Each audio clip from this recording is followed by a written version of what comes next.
Olá, sejam bem-vindos a mais uma semana de aprendizado aqui na nossa plataforma online pela Seduc. Nós estamos iniciando aí a nossa 18ª semana de aprendizado. Eu sou a professora Rafaela e nessa semana a gente vai ver, sobre as territorialidades dos povos indígenas. Espero que vocês gostem dessa aula e vamos lá. Primeiro eu gostaria, de trazer para vocês aí o conceito de território, para a gente poder entender essa questão indígena, né? O território é um conceito da geografia que a gente estuda e ele serve para a gente entender melhor a realidade em que nós vivemos. O território, o que é um território? É uma região delimitada, é um espaço delimitado por relações de poder. Então, quando a gente fala em territorialidade, a gente está falando em como que as pessoas elas vão vivenciar esse território, como elas vão exercer esse poder num determinado território. No caso das comunidades indígenas, das populações indígenas, isso é uma questão muito problemática, porque eles estavam, no Brasil, população nativa, antes da chegada dos europeus, ocupando suas terras e, infelizmente, eles foram expropriados, eles foram retirados ali da sua região original. E alguns povos permaneceram, A gente vai ter a maioria desses povos na área que a gente denomina de Amazônia Legal. Mas por todo o Brasil nós temos sim comunidades indígenas, que ainda conservam um pouco do seu território e da sua tradição. Então esses territórios indígenas atualmente são, aonde vivem essas populações, e a gente vai ver mais ali na frente como que se dá esse processo de regulamentação do território indígena e qual é a importância dessa regulamentação. Como que se dá o processo de regulamentação das terras? Por quê, Esse processo ele deve ser feito porque a maioria dessas terras indígenas, elas estão em locais que, como se diz, eles se chocam com interesses da iniciativa privada, como por exemplo no caso da Amazônia, aonde se tem empresas, empresários que exploram a madeira, exploram a agropecuária e desejam expandir suas terras. E aí acabam acontecendo esses conflitos, até porque essas terras indígenas não têm uma documentação. É como se fosse terra de ninguém, vamos dizer assim. Claro que não é terra de ninguém, espero que vocês não me entendam mal. Mas como não tem algo registrado, pessoas de má fé costumam se apropriar desses espaços, Eles recebem até o nome de grileiros, são pessoas que criam documentos falsos, ocupam aquelas terras, Então é uma situação muito problemática, uma situação muito conflituosa, inclusive gerando conflitos até armados, infelizmente, uma situação muito séria que acontece com essas terras indígenas. Então, para se delimitar essas terras e proteger essa população tradicional, existe uma burocracia que infelizmente é bastante morosa.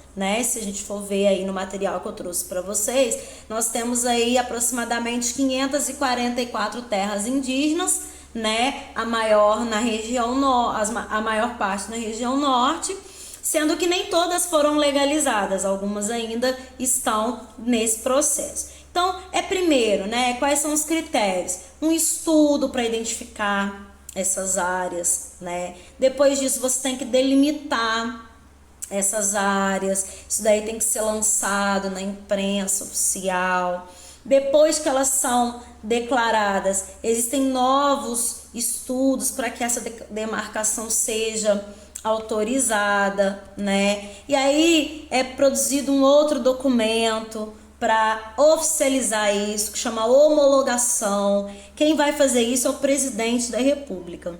Então, o presidente da República, ele também tem que ter interesses, O governo federal também tem que estar interessado nessa demarcação.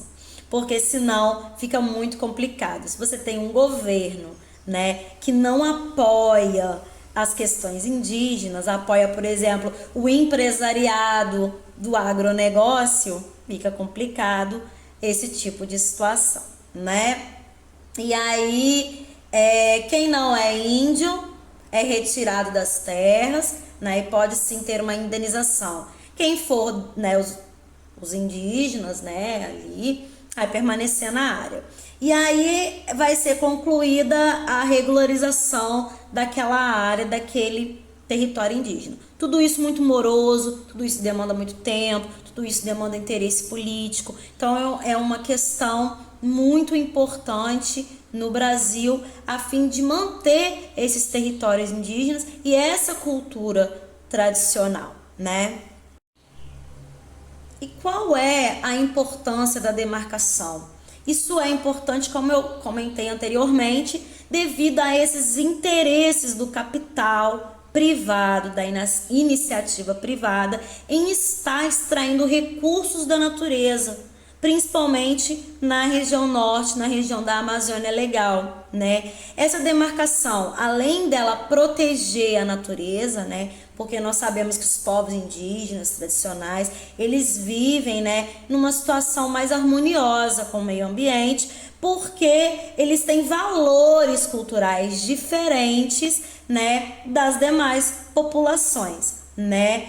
E aí, além de preservar o local onde essa população reside, essa importância ela se deve também ao fato da manutenção da tradição, já que muito dessa tradição está ligada ao uso do solo, está ligado diretamente à terra, não só às questões culturais, assim, né? Eles necessitam da terra por questões muito mais enraizadas nas suas tradições, o modo de vida, né, tipo de alimentação, a relação que os povos indígenas possuem com a terra, com o solo, é bem peculiar, é bem particular desses povos. Então, por isso, é muito importante essa demarcação das terras indígenas, para preservar as tradições, para preservar o território indígena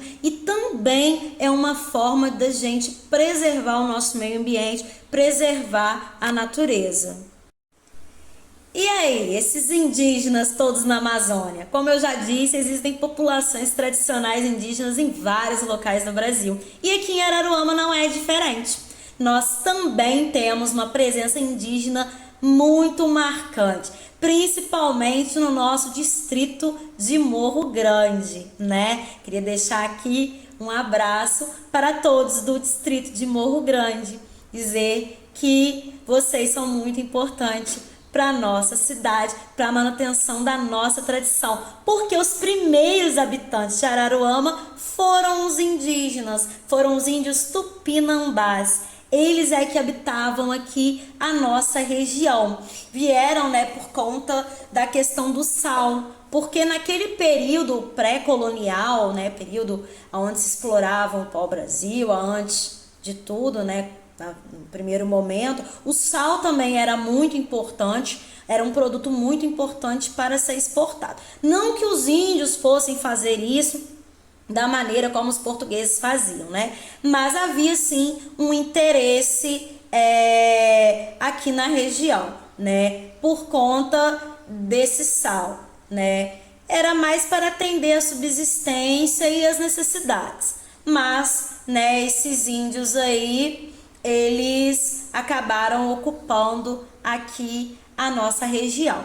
Então a gente tem em Araruama, né, essa presença aí dos índios tupinambás, assim como na nossa região aqui dos lagos nós temos a presença dos tupinambás. Aí eu trouxe para vocês, né, fragmentos de cerâmica que foram encontrados aí no sítio arqueológico de Morro Grande, né? E isso daí é uma evidência da presença desses índios, né, desses desse povo que ocupou a terra, né? E aí a gente tem no distrito um museu onde essas peças ficam guardadas, até a nossa escola querida Honorino Coutinho. Um abraço para todos aí, para os profissionais, para os alunos, né? O belíssimo trabalho que vocês fazem. Eu já tive a oportunidade de estar na escola Honorino, de conhecer, de ver o museu. É muito bonito, é muito preservado, né? Quem puder, quem tiver a oportunidade de conhecer, né? Espero que a escola esteja aí depois que passar esse período difícil que nós estamos vivendo, continue organizando, né, aquelas excursões que a gente faz para conhecer o museu que fica na própria escola. Vocês estão de parabéns, tá? E aí esses fragmentos aí fazem parte do acervo do que a gente tem dos remanescentes aqui em Araruama. Então, para finalizar, pessoal, né, eu trouxe para vocês aí essa questão do território, que território é poder, por isso existe esse grande conflito das comunidades indígenas, né, com empresariado, com outras pessoas que têm interesse na terra, né, na exploração desse recurso e de outros recursos. A demarcação dessas terras é muito importante para dar garantias legais para esse povo, né, que é tratado às vezes de uma maneira como se não fossem nem brasileiros, mas eles sim são o povo que deu origem ao nosso povo, né? São os nativos. A gente deve muito respeito a essas comunidades tradicionais e a luta por manter a sua tradição, a sua cultura. Então, eu trouxe para vocês, né, essa questão da demarcação, para vocês verem como é difícil, como é burocrático, né? Os índios sempre estiveram aqui, sempre ocuparam aquelas terras e mesmo assim precisam se organizar, ter lideranças, entrar com situações processuais para ter um direito que já deveria ser deles. É importante que a gente tome conhecimento dessas outras realidades que às vezes a gente nem imagina que existem, né? Então, muito mais do que a gente celebrar o dia 21 de abril como o dia do índio, pintar a cara, fazer cocar, né? Muitas vezes a gente fez isso, eu fiz, né? A gente tem que entender que ser índio, assim como ser quilombola, é uma questão de resistência ainda no Brasil, porque são identidades tradicionais, né, que lutam para, né, serem mantidas, para serem reconhecidas, para terem os seus direitos reconhecidos, porque não são culturas hegemônicas, não são culturas poderosas, não lidam com grande capital, com grandes recursos financeiros, então tudo é mais difícil. Espero que vocês tenham gostado dessa aula, né? Novamente, aqui em Araruama, Morro Grande pode ser considerado aí o nosso representante das comunidades indígenas aqui em Araruama. Novamente um abraço para vocês, dizer que vocês são muito importantes para a nossa cultura, né? E é isso, pessoal. Façam as atividades da plataforma, nós teremos a avaliação diversificada, né? Foi solicitada aí no material de vocês uma pesquisa. Espero que vocês consigam fazer esses levantamentos para ter condições de responder a nossa atividade diversificada, que faz parte aí para compor a nossa nota aí do grupo 3, né? Então é isso. Eu sou a professora Rafaela, gostaria muito de agradecer vocês, né, por assistirem aí essa aula e se cuidem. Semana que vem tem mais.